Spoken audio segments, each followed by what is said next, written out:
waxaan rabaa haweenka Soomaaliyeed inaan uga mahad celiyo xaqiiqada xafladan maanta ku saabsan ololaha hooyo u hiil qaranka ayaa waxaan rabaa inaan mahad celin aan ka siiyo haweenka Soomaaliyeed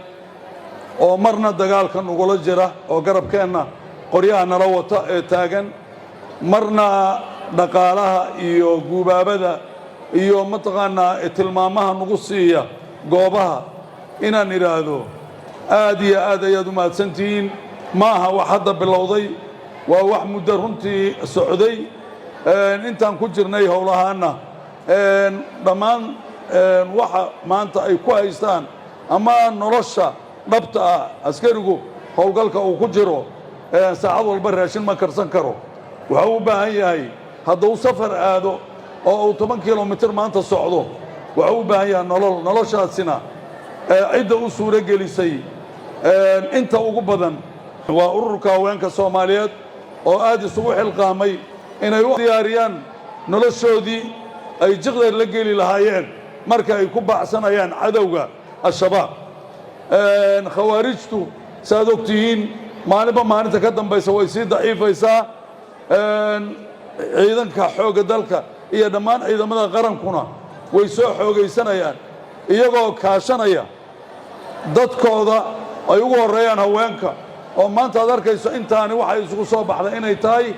taageerada ay taageeraan ciidamada waxayna siinaysaa kalsooni xaqiiqada kalsooni waxayna siinaysaa inaan u dhimanno dalka inaan hore u soconno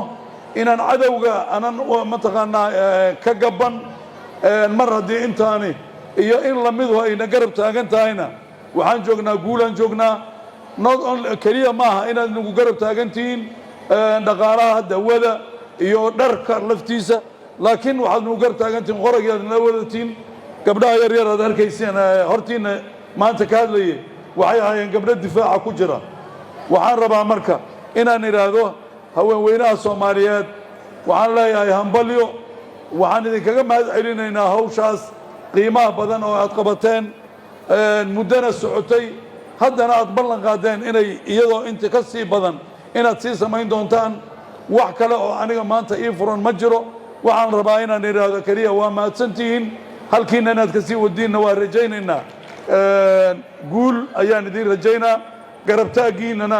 waa midaan xasuusan doono aadaad u mahadsantihiin salaamu calaykum waraxmatullahi wabarakaatu